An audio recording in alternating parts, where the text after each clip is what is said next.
Programming is a very great thing to do. If you know how to program, you can basically do a whole lot of things when it comes to manipulating computer, and you just get fulfilled and you are happy. So in today's video, I'm going to look at programming in general, and we see a little bit of introduction to Python programming. So what is programming? Programming, the process of writing a set of instructions, which is known as a program for a computer or computers to execute. That's simply what a programming is. Now, before you write a program, you need to choose a programming language. Okay, so here are some programming languages available. You have C, C++, C Sharp, Java, Python, which we are going to be using in this series of programming.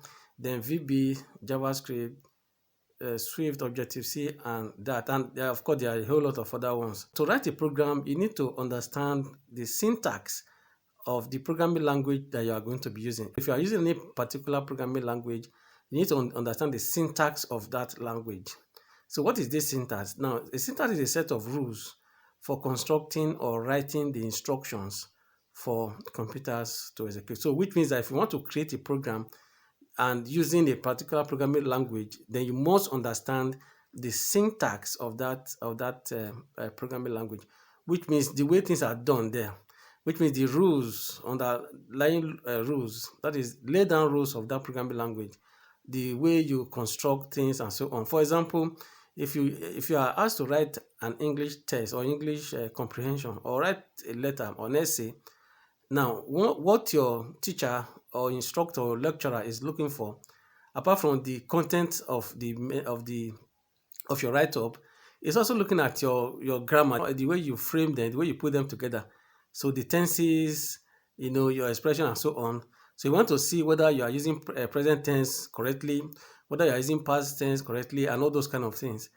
So now your ability to put these tenses together and to express yourself makes you a good writer. So which means whether you are going to get an A or B or whatever depends on how you are able to use the syntax correctly. Being a programmer, therefore, is you having the ability to use the syntax correctly, because computers will execute this code line by line, and if you miss the instruction, there'll be a problem. So if you're having any problem or any issues with the syntax, it means you have a syntax error, and the computer will not execute or continue with such a program.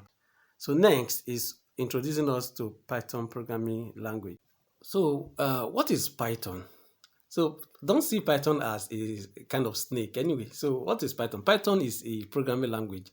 It's actually an interpreted programming language, a very high level, simple to use programming language that was first released in 1991 by somebody, or created by somebody called, a fellow called Guido van Rossum. I know I didn't pronounce that well. Okay, so please forgive me, whoever that is. All right, so now it was first released in 1991 to the public.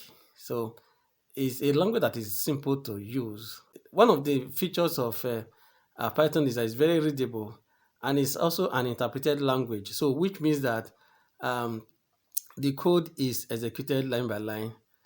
All right, so if you want to debug it, it's easier and so on, compared to language like C, C++, and so on. So then you also have it being a dynamically typed language. So what it simply means is that the programmer does not need to determine the data type when creating the program or writing the code. For example, you can see this little example here. Age is declared as age is declared in Python and initialized to 23. But in Java, if you want to do the same thing, you have to use int age equals 23. So which means that Java is a statically typed language, which means you have to determine the data type as at the time you are creating writing the code. But for Python, it's not the case. So it is determined, the data type is determined when it's being run by the system. All right, so now other features are that it is high level. So which means that certain abstractions are done, complexities are some complexities are taken away from the programmer. That is the person that is writing the code.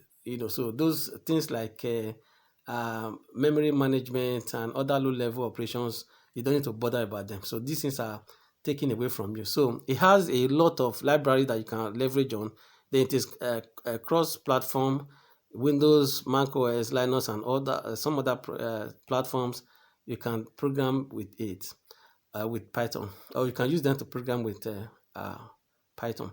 Then it has a huge community and ecosystem. So there's a whole lot because it's simple. So many people have gone into using Python to program. So if you are looking for any help, chances are that what you are looking for, the issues you're having while writing program, because of course you're going to have problems when you are writing programs. So the issues you're having when writing programming with Python, you find, or you are likely going to find it because somebody else would have gone through that problem before. Okay, so in that case, it has a whole lot of, it has a huge community, and of course the ecosystem. Now, ecosystem being that it has several libraries or third-party libraries that you can use and frameworks such as Django and Flask for web development. Then for data science and data analysis, you have several libraries that are there that you can use. Even for PyTorch for machine learning is also there that you can use. So it's great for so many things, for web, desktop application, web application, machine learning, and so many automation processes that you can use Python for. Okay, so all right, so now the common uses of Python is that it's used for web development. It's also used for data science and data analytics. It is used for machine learning and artificial intelligence. Okay, so if you are learning Python, so there's a huge possibility that you get a job as soon as you are done. Then it can also be used for automation processes or purposes. Then for scientific computing and software development, that's general software development, things like game development, regular application development, and so on and so forth. Before you can program with Python, you need to install Python in your computer. So let's go ahead and download and install Python. Okay, so now that we are in the web browser, so you can see that Python website opens. So look for Windows, or it depends on the platform you're using. But in my case, since I'm using Windows, it automatically detects that I'm using Windows. Then you go to downloads, as you can see, but you could choose any other one like Mac OS, Linux, and other platforms. You can see them. So in my case, I'll click on Windows. Then while I'm here, then I'll locate the one that suits my system's architecture. The latest one will always be on top like this. So I'm using a 64-bit operating system.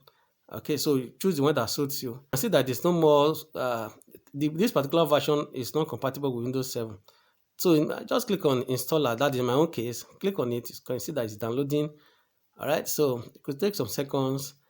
It depends on how fast your internet is. So it's downloaded. So as it's here, double click on it where you downloaded it to look for the file, double click on it. So the installation process will start like this.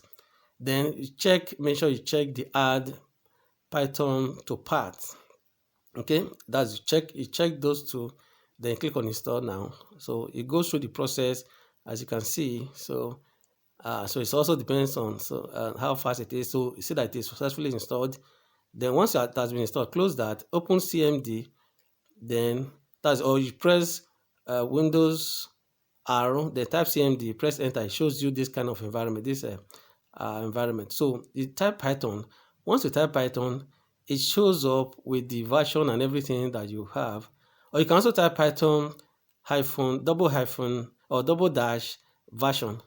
But you just type Python to make things easy. So this simply says that Python has been installed successfully in our system. But if you don't have it installed, it's going to show you that whatever command you enter is not known as internal or external command or whatever.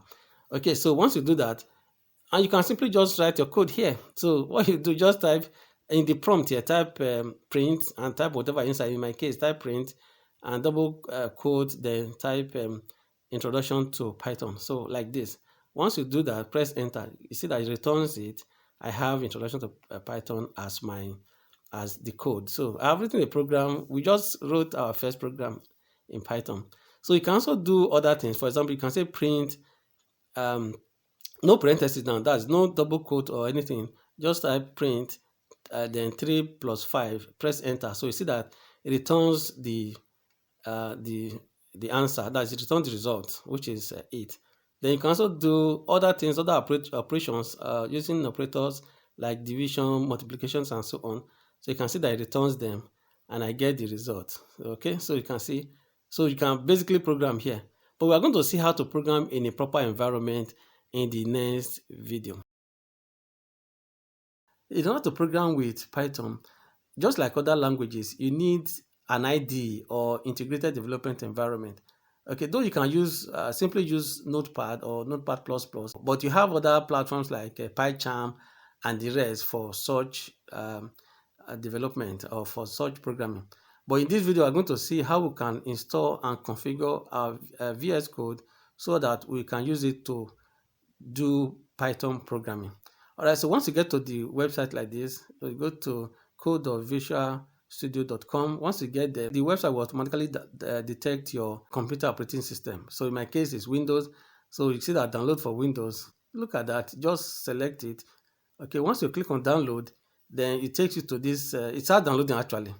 But it just thanks you for downloading it. So you can see that mine is already downloading. So once the download is done, as you can see, so it is done. So go to the place you downloaded it on, just click on it right here, or you go to the folder you downloaded it on. But in this case, just click on the file, just click on the link there. So it opens for installation. So accept the agreement and click on next. So then, of course, make sure that it is the add to part is selected, let it selected, and you could just select other one. But in my case, just click on for you to add it, the icon to the desktop. Then click on next. Once you click on next, then click on install. All right, so once you click on install, then it goes through the installation process, and you just be a little bit patient. Then once you before you know, it is installed. So you can see that this one is now installed successfully. So now that it has been installed successfully, so you close out this one. I'll just launch it, click on finish while that is selected for launch. So you see that it's launched. So what you now need to do is to open file, that's click on file, open folder, then look for whatever you have, because I already created the folder earlier. So I called Python. So the folder is empty, as you can see. So it actually brings the entire thing into this place, into this environment. So I just type lesson1.py. So lesson1.py. So py is an extension of Python file. Okay, so you see that it is here, and you see that it is blank. That's the only thing that I have within here. So for you to write any program with VS Code, you need to download some extensions, or an extension. Basically, click on this little icon here. Then on the search, on that text input, type Python. So make sure that it is Python language setup for Microsoft or by Microsoft. As you can see here, in case I've already installed it. So if you have not installed, you see that on install will be installed. Click on it to install. So once you do that, it will take some seconds and everything will be installed.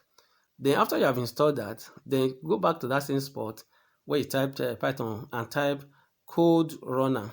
So code runner, once you type code runner, you can see that I've not installed this one. See code runner here. Then what this one will do is click on install, as I've just done. So it's installing. What this one will do is that it will give you the play button that can help you to run the code once you have typed it. So you can see that it is at the right, top right there. All right, which we are going to see as we start writing our code. So let me just do a little test. So testing, you can see that little, look at that. So that little play button there, see that as I clicked on that, see that it displays the result for me on the inside the terminal or in the output at the bottom here. Okay, so you can do a whole lot of things here. Okay, so then so that is what you have. So with this, you can write your normal program. For example, create a variable, give it a name, give it a value called John. So I'll print that variable out, not John this time, but print a variable, but of course the value will be John. So click on that play button to see that it displays the answer, or display John for me. Okay, so that is basically what that is. So the next thing we need to do, then, but there's a problem. This is not enough. This is where the reconfiguration comes in. So here, it's been okay so far, but that is not enough for a program. So programs usually ask you for inputs, like you can see. So I'll say name, input, what is your name? So the Python program is asking me. So if I come here now at this button, so you can see that it's asking me what's your name. So it's waiting for me, it's prompting me for an input, but I can't type anything, as you can see, because by default it goes to the output, as you can see here. It's not within the terminal. Okay, it is only within the terminal that you can type something like this, that you can type an input. Okay, but here it is locked down. That is more or less like only display. That is what this is for. Okay, so the next thing we're going to do is to now configure this VS Code so that we can allow it to take input or to go to terminal by default when you run your application. So go to settings, then click on settings as you just saw, then scroll down patiently, look for where you have code actions on save. Just look for edit in settings.json here, as you can see here. Click on right there, click on it. Once you click on it, it opens up like this. You open the settings.json like this. Then type this code where you have in double quote code-runner.run in terminal, then close the quote, then column true. Then you must put that command there because you have other things within this bracket or within this block. Okay, so what this one would do is to automatically redirect or direct your output into the terminal instead of the output that we saw earlier that will not allow you to type something or that will not allow any input. Okay, so if you close up those ones, if you come back here now, you run it, see that it takes you straight to the terminal instead of taking you to the output like you saw earlier. You can see that I just put an input and it gave me a result. Let's learn programming using Python. Now that we have installed and configured VS Code for Python development, let us now do some programming. Okay, so we have our platform like this. Open it, then create a file. So here, just type print, and if you run it now, you see that it doesn't bring anything out.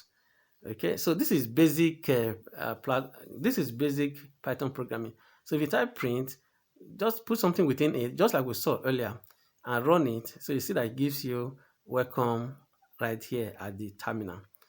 Okay, instead of the output. So it shows at the terminal. Of course, we have configured that.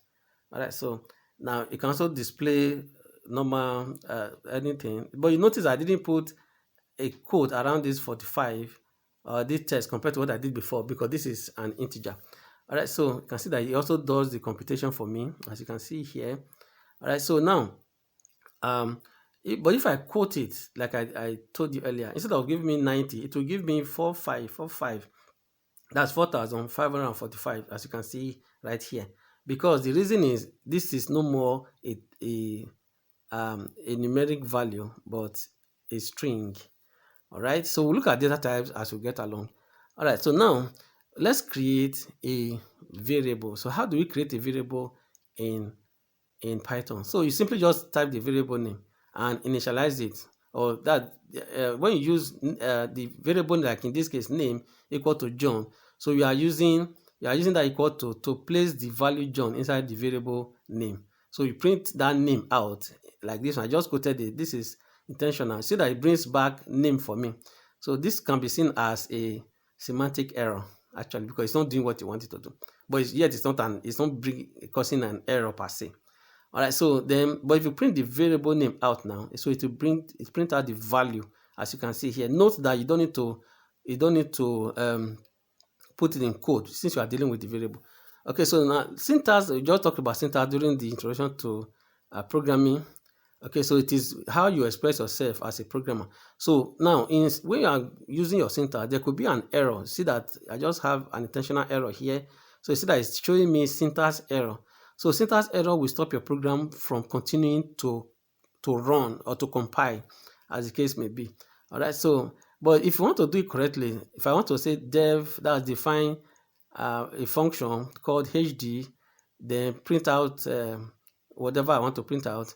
So that will not be a correct thing. But if you violate such rule, it will give you an error, which is known as syntax error. You also have what is known as semantic error, like I said a few seconds ago. So, like in this case, semantic error does not. Semantic is actually the output of your effort, basically. So the error would be that it does not cause the system from not continuing, but it doesn't give you your desired result.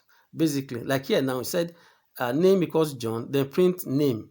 So instead of printing the name without the double quote, we are printing the name with double quote. So it will ignore in this case, it's not actually printing John, which is the value of that variable, but it's simply just printing name as a value.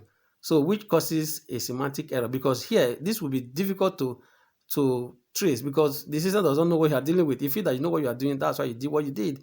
So it doesn't know where the issue is. All right, so you also have another kind of error. So we are just looking at some of the errors that could occur when you are writing program in Python. So you can see syntax error, you can see semantic error. You can also see another error that is known as division by zero.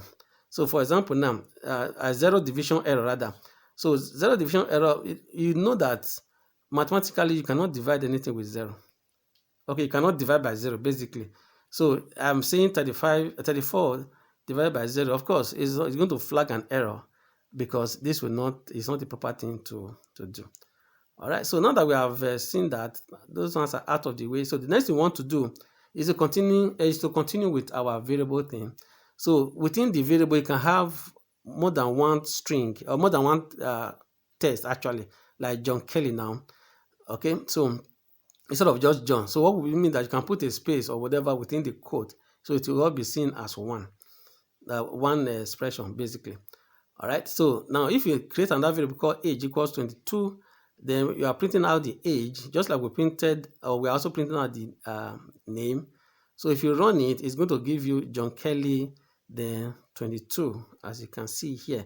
So notice that the 22 is on a different line compared to that of John Kelly. All right, so we are going to see how to intentionally break the line as we get along. Also, let's create another variable. Like I said, creating a variable, you write the name of the variable, then equal to the value that you want to give it. So if I say name equals John Kelly, so what happens is that now I will say print name, which we just did before. Now the reason for this is just so that you understand it more. If I print it, it gives me John. Yes, not a problem. Okay, so you can see that it gives me John. Okay, so now that I have this, what if I want to, this is just John Kelly, but I don't know what it is. Is it a name of a person or a name of a street or whatever? All right, so I want to label it. In order to label it, you put the label, that you put the name whatever you want to write behind it or by it, then you put a comma in double quote, put a comma after the double quote then with the variable name. So what this expression is known as concatenation. So concatenation is a way of joining strings. Okay, joining two or more strings. So you can concatenate using a plus operator with the variable name or a comma. Now it is not in all cases that the plus operator will be applicable, which we are going to see in a moment. All right, so like I said, this one makes concatenation. Now in writing program, when you are programming, there is a way to create notes or to write notes within your program, and you don't want these notes to be visible or to be executed by the system. So if you are doing something like that thing is known as comment. So comment is a way of explaining a portion of your code or some areas in the code, as you can see. So in order to comment in Python, you use the hashtag. Okay, you can see that line 2 and 3 are having different colors. This green color, this one means that this hashtag concatenation hashtag, this is how to concatenate in Python, will not be noticed or will not be executed by the computer by Python basically, because it is disabled basically. So I've said that don't ignore these two lines. Okay, in this case now we have line 3 and 4. Okay, so that thing is known as comment. You can see that it didn't affect it. If I don't put hashtag by it's going to flag an error because it doesn't understand what this is. All right, so that is how to create a comment. Okay, now that is out of the way, so the next thing we want to do now is that let's add the age again. So age equals 23. So now you can concatenate the name and the age. That is like I did before.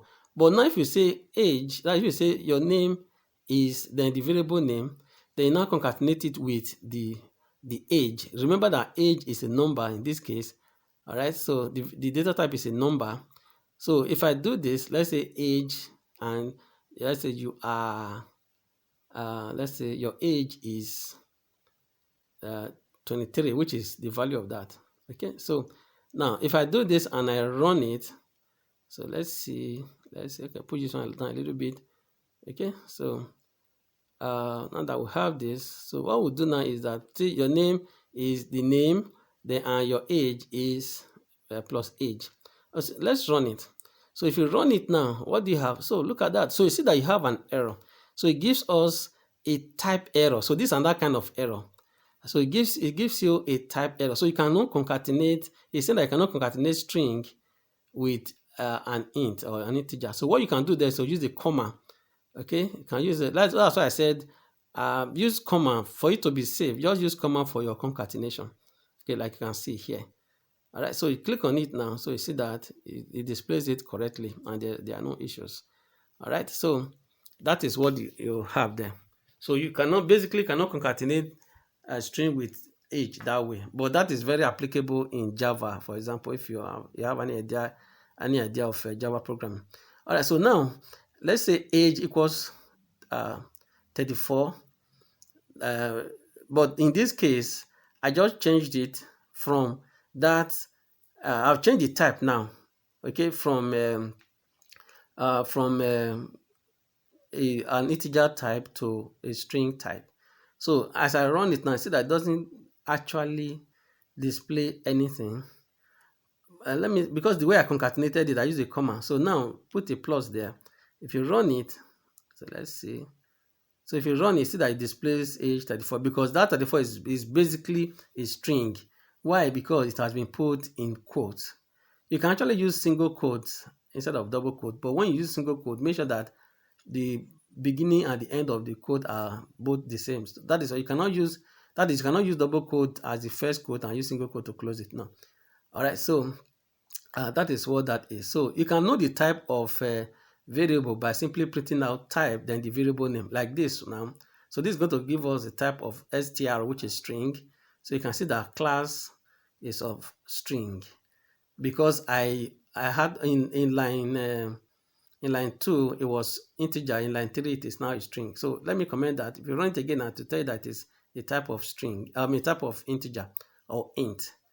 Okay, so that is what you have there. So if you do that of name to test it, you see that the type is str, which stands for string. All right. Okay, so that's basically it. Now note that these variables are containers. So a variable is simply a container that can hold value. Okay, so all right, so let's go back. So you can do the concatenation like I talked about earlier, like name equals John Kelly. So if you do this, say hello John Kelly. So that does that. Let's take that out of the way. All right. Okay, so then if you say name, because now computers, a proper application will always require or look for the input of a user. So let's say name equals input. So if you want the system to, because all we have been doing, we'll just display name, display whatever value without really needing the input of the user per se. So in this particular example, we are going to need the input of the user by using the input function.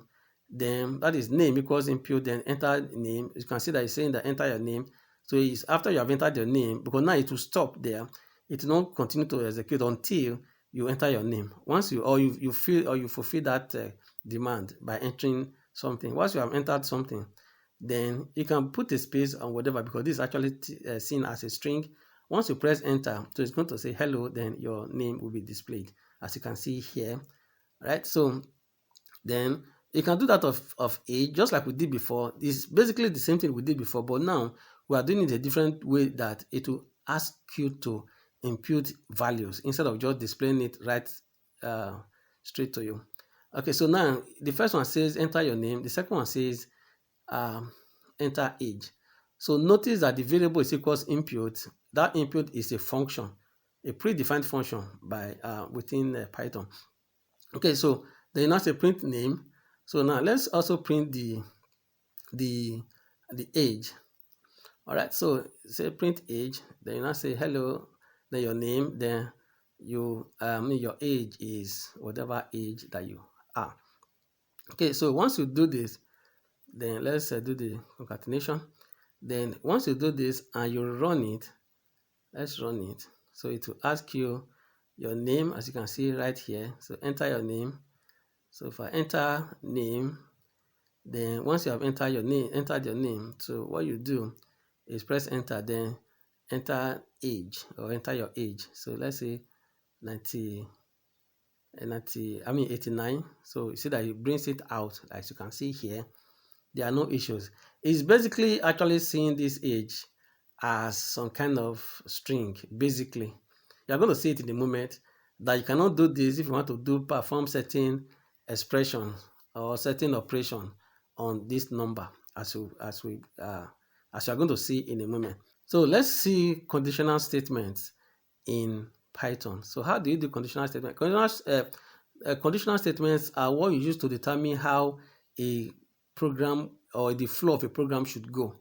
All right. So now it has asked you to enter your name, your age, and so on. So we're not going to determine that if your age is less than 18, then it should tell you that you are not an adult yet, as you can see. So enter your name. Enter your name now. It's saying that how old are you? How old are you? Enter your age, 17. Press enter. So look at that. So you see that it flags an error. The reason why it flags an error is that that age that you are bringing in does not seem like a number actually, and yet you want to perform certain operation on it. So it's actually seen as a string. That's what you can see here, that it's not supported between instances of string and integer. Okay, so what you need to do is to look for a way to pacify it, sort of more or less like to convert it, because as at the time of entry, it's actually like a string, no matter how the type it is at the time of programming. So use int to surround it, int function to surround it, to surround that of age. So if you now have enter your name now and you enter your age as 16, press enter. So you can see that it's telling you that you are not an adult yet. So which means that it works now. All right. So this is how that is, as you can see. So notice, just take note of that line 3, where you have to pacify the system to accept age as an input, which is integer. Okay, so that's what you have right there. Okay, so the next thing you want to do is that let's enter the proper name. I mean, something that will fulfill you to be an adult. So you can see now that it's not giving me anything. I just said if this is if the age is less than 18, that should give me this. Now note that because Python is something that follows certain indentation, so you must make sure that you follow it. Don't shift the lines here and there. Don't try to push to the wall right and left, otherwise there could be a problem. So when you say if set, put the if statement, have that colon there instead of having a curly bracket like it will be in Java, C++, and C and the rest. So use column, then as you press enter, the system automatically indents it for you. Okay, so then if you want to get out of that indentation or that block, you press, take it to backspace, and it takes you to the left, and you continue. So if it doesn't meet the requirement of you not being an adult, if you enter the age 25, now you see that it's telling you that welcome to adulthood. So which means that if in the if statement, if the first condition is not met, what is the next condition? So if you are not less than 18, then you should have else, that you should have something else that should come out, which is the X command or statement. Okay, so the next thing we want to do is to see how to work on loops. Okay, loops is something that will allow you to execute a process repeatedly until it gets to a certain situation or certain stage. So we have a while loop. So now say number equals 0. So now say y number less than 10, then print number. So as you can see, so it's going to be printing 1, 2, 3, 4 until it gets to, or until it fulfills this requirement. So now you see number equals to number plus 1, which means that line 5 means that it's going to be adding 1 to it each time it is executed. Okay, so as you can see, so I can move it up so that it will write it or display it properly for me. So as you can see now, if I run it now, let me clear that by typing CLS. So then you can see, you see that it has 1 to 10 because it has 1 to it before it prints it out. Then you can also write it, instead of you saying number equals number plus 1, you can also say number equal, they are the variable plus equals 1 is the same expression. Okay, so I actually use them most of the time. So they are both the same. That is number equals number plus 1 is same thing as number plus equals 1. All right, so then if you do that of that's from 1 to 10, you can also do from 1 to 30 as the case may be. So it does it in the in ascending order, basically. That's from 1 to 30. All right, so what if you want to do it the other way? What if you want it to be, let's say, from 30, that is 30, 29, 28, and all those kind of things? So what we have just done is upward count. That is count from 1, 2, 3, 4, 5, depending on what you have decided, to the number that you want it to count to. All right, so, but now you can also count downwards. Now this one is upwards, the one we have seen, we have been doing. So the next we want to do is to see how do we count downwards. Remember that it's adding 1 to the current number when it's counting upwards. Okay, so now if I want to count from 30 down to that's 30, 39, 30, 29, 28, 27, 26, 25, 24, 23, then 22, 21, 20, and so on to 0. Then you use the greater than, that's number equals 30. Then as long as the number is greater than 0, then you now say number minus equals 1. So it's going to be removing 1 from the current number. Okay, so if you do it now, see that it counts from 30 down to 0, or whatever number you have down to 0. So in this case, it's saying that it's removing 1 first before it counts it. Okay, so what we can do, you can also use number equals number minus 1, just like we did before.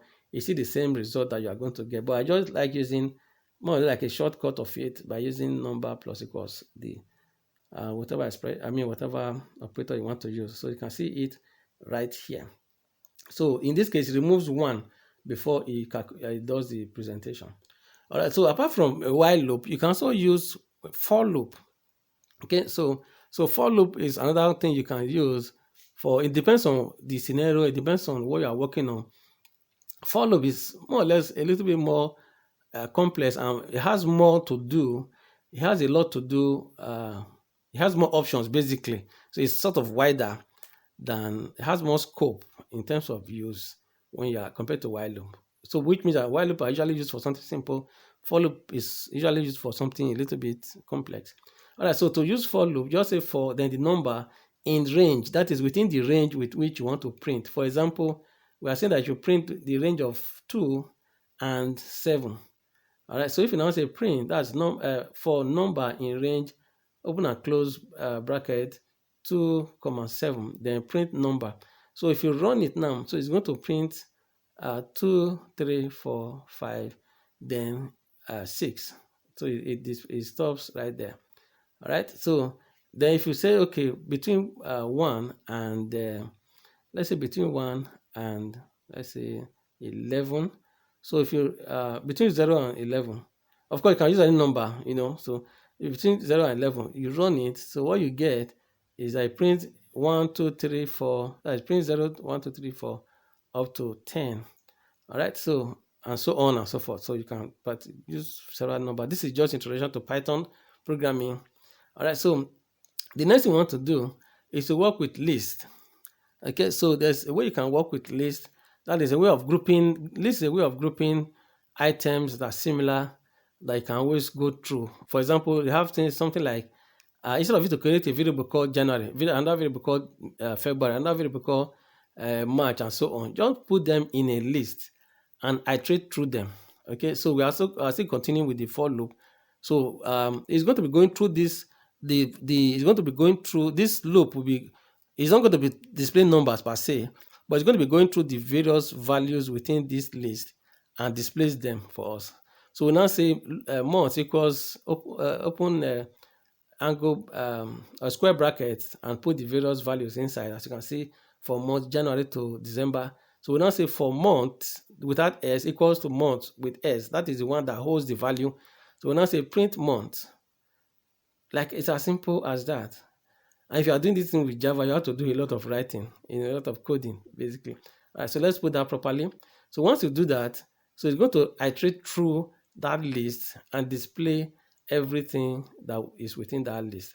as you can see. So run it. If you run it now, so it shows you January all through to December. Now, in using list or in using a for loop, you can actually skip out some aspect of the list because it's not compulsory that I print everything out. You can say, okay, I just want to print certain aspect. For example, I can say if month, remember the month is without s, just like it is as it is done in line 6. So we say month equals. So this double equals means equal to, that is, the single equal to means as assignment. Okay, we're assigning a value to something or to a variable. So now we now say month, if month equals May, that is, if the month, that anything that is within this month list, if it matches May, then break it, which means I don't continue stop the execution. Don't continue with the rest. That's why you see that you have January, February, March, April, and it stops there. So it doesn't do that of May. It doesn't display May and June out of December. So as you can see, just have January, February, March, April, and it stops there. Because we have told it to break it as soon as it gets to May. All right, so another thing we can do is that we can also do a selective presentation or a selective printing. So by using the continue. So you can say, okay, instead of breaking it, just omit only May and display the rest. So that's more or less going to display only 11 months instead of 12. So if you look at it, I see that it prints January, February, March, April. It doesn't print May. So it now continues with June. So continue means as soon as you encounter this word in terms of, in this particular example, May, then continue, which means skip that May and continue with the rest, basically. So you can also join or add other ones to it. That as you are doing this, you can also say if month equals May or month equals September. That is, if the month matches May or if it matches September, then continue, which means that it's going to skip May and of course it's going to also skip September, as you can see. So let's try it. So click on run. Once you click on run, let's see. So you see that it displays January, February, March, April, no May. Then it prints out June, then July, August, then October, November, December. So it skips May and September. All right. So the next thing we want to do is to see how to create functions in Python. So how to create function in Python. So to create function in Python, you use the word def, which stands for define. So define function. So you give it that define function name. That in this case, my function, open and close bracket. Then you print whatever it is you want to print or you want to do. So this is the body of the function. That is, once you put that column, whatever I put there will be within the body. So we are just saying function code. So if I run it now, it's going to give me nothing. Why? Because I just created the function and it has a body and I have not used the function. So in order for a function to be effective, you have to call it or you have to use it or you have to invoke it. So in order to invoke function or call a function, just type the name just like this. Make sure that you're out of the block anyway. So you see that now it prints out displays function code. Okay, so let's do something more practical with this. So now in this function, you can create a function with parameters. Okay, we'll get to that in a moment. Now, the number of times you call a function, the function will also answer that number of times. For example, here now I just called the function 2 times. So you see that it also prints out function code twice for me, as you can see. So it prints out function code twice instead of just one, because I said it should print out. I called it twice. So if you're going to call it, it's going to display it like that. Then you can also say, let it print something. Let the function print out something, at least something okay, like something that you should. Don't just say function code. So if you let it print a variable value. So now you see that I call it twice and it's printing twice, printing John twice. So if I remove one of them now, so that's printing John once.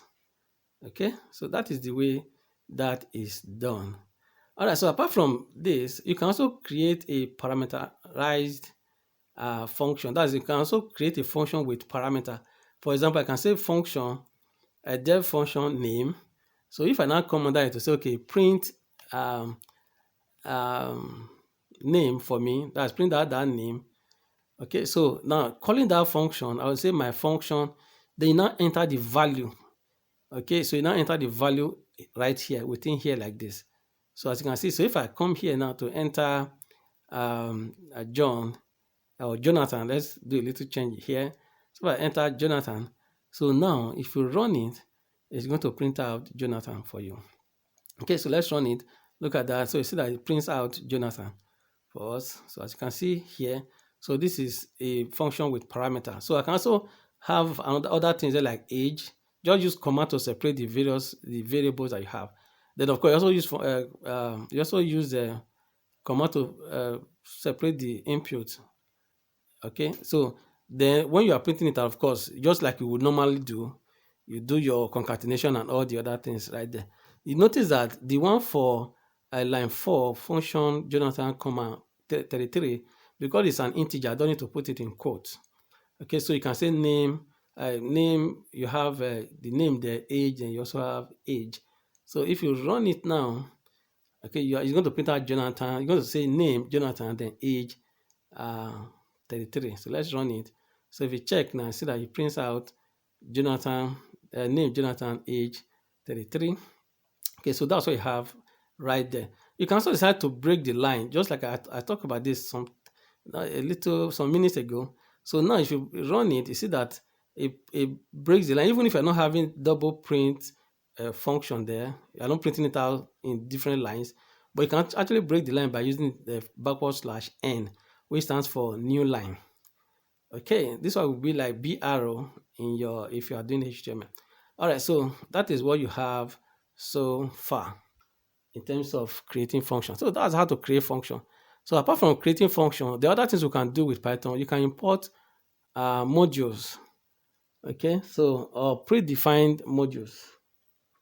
So these predefined modules will just enhance your programming, because when you are writing program, you cannot write everything. You're likely going to leverage on what has been done before.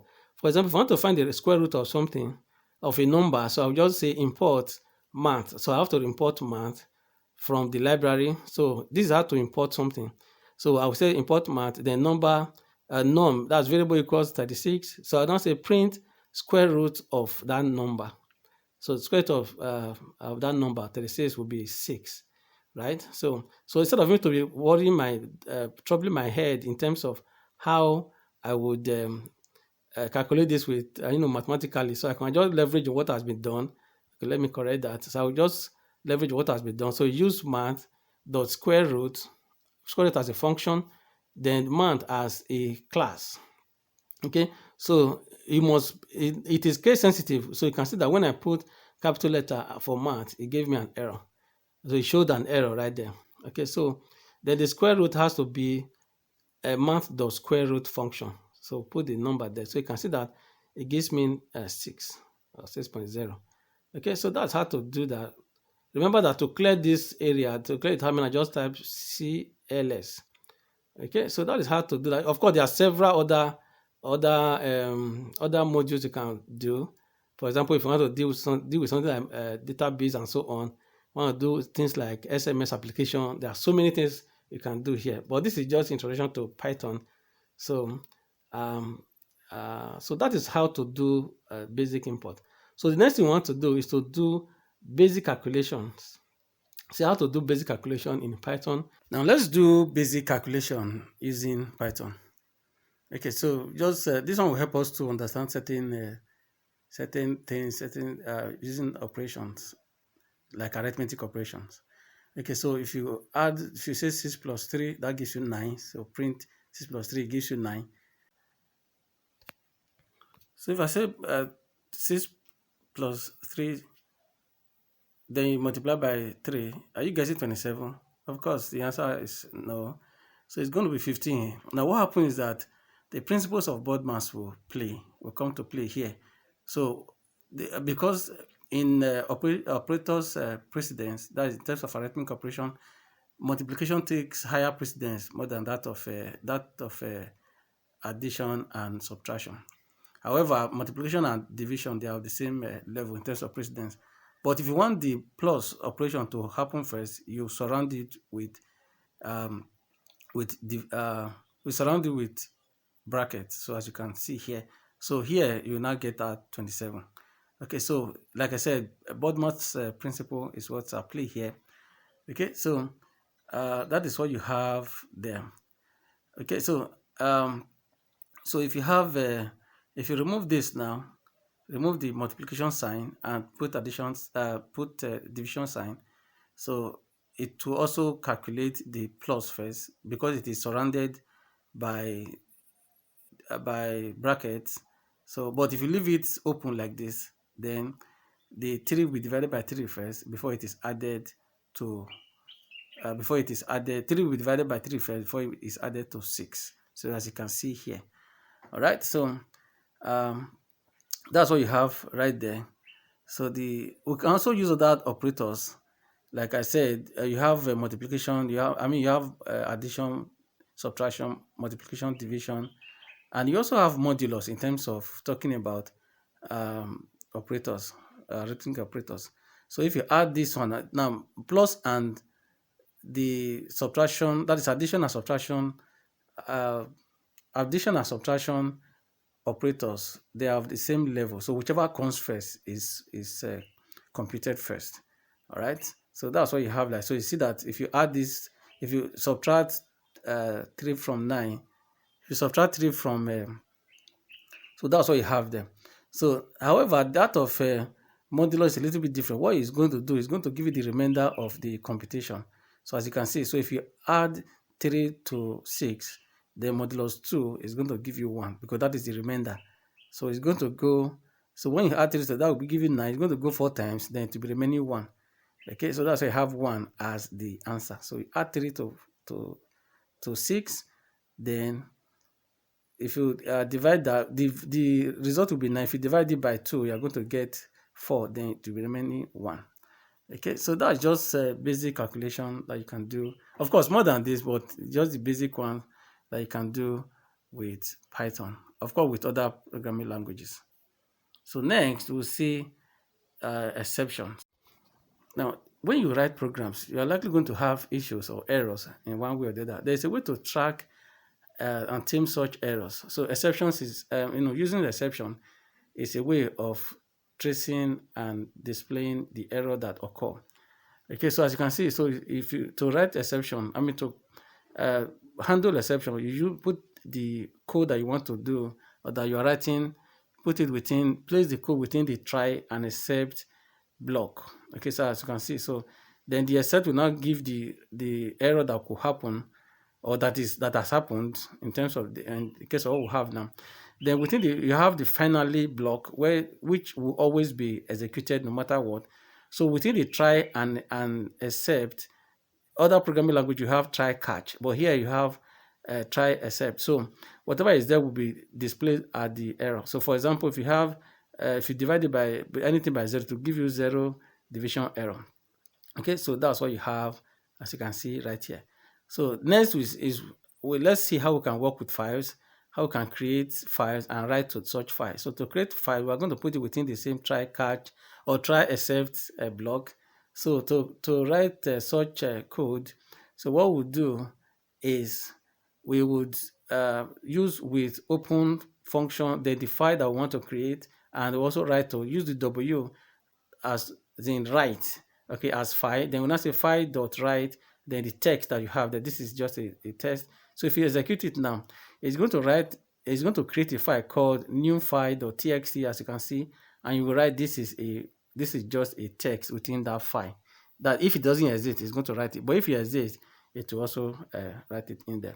Okay, so then you can break a line that is within the what you have written. For example, this is just a text, then another line will be in a different one by using the backward slash n, as you can see. So you see that it put the second text or group of text at the bottom of the previous one, as you can see right here.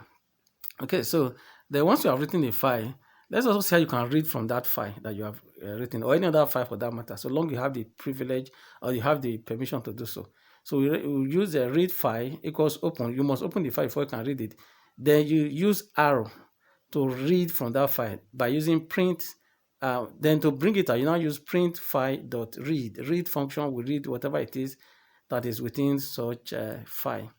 Okay, so and if there are expressions, of course, it's also displayed. So we have a variable called read file, then equals open the file name that I want to open, then which is new file. So you can see all the text that let's add more text there. You can see all the text there. Then we say print read file, then .read. Okay, so it's going to loop through it. If you have to do this one with Java, you're going to write a whole lot of code. So you can see that it displays everything from the file that we created earlier with using Python. So it's as simple as this. So we've been looking at basic Python, introduction to Python. I hope you have learned something from this introduction to Python programming. Don't forget to subscribe to this channel if you have not done so already. Like the video and share it. Thank you for watching. See you in another video.